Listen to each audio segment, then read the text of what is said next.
তুমি মালাকুল মউত আজরাইল হইতে পারো, কিন্তু পয়গম্বর ইদ্রিস যাত্রার সঙ্গে হাত দিয়া বন্ধুত্ব লাগায় না। তুমি কইলি তোমার লাগে দোস্তি করুম না, ভাগো সবার লাগে দোস্তি করুম না। চইলা যাইতেছে, পেছন দিক থেকে হাসানিদা ডাকলো, দাঁড়াও, তুমি যে আসছো আমার আল্লাহ জানেনি? হ্যাঁ জানে, আল্লাহর সঙ্গে পরামর্শ কইরা অনুমতি লইয়া তারপর আসছি। কিতাব বলে পয়গম্বর ইদ্রিস মুমিনের মতো নরম হয়ে গেছে। মুমিনের সিফাত হলো আল্লাহর প্রশংসা, আল্লাহর গুণগান যখন করা হয় মুমিনের দিলটা মোমের মতো নরম হয়ে যায়। আর আমগো দেশের বহুত নামাজি আছে জিকির সহ্য করতে পারে না।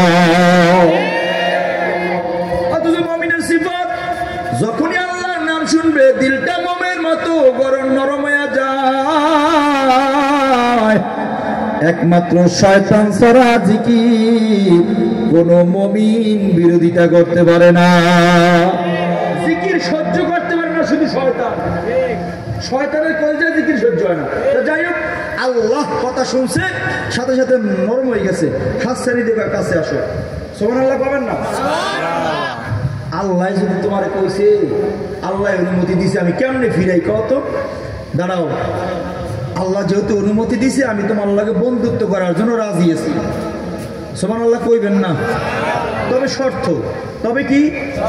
3 শর্ত দিব, যদি মানতে পারো বন্ধুত্ব হবে, শর্ত যদি মানতে না পারো বন্ধুত্ব হবে না।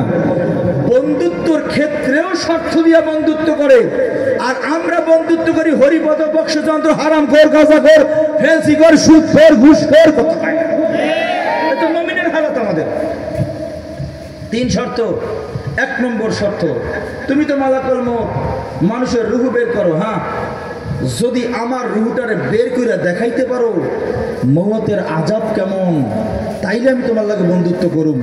2 নম্বর, আল্লাহ তো জাহান্নাম বানাইছে, আমার যদি জাহান্নামটা একটা নজর দেখাইতে পারো তাইলে বন্ধুত্ব করব। 3 নম্বর, যদি জান্নাতটা একটা নজর দেখাইতে পারো তাইলে বন্ধুত্ব করব।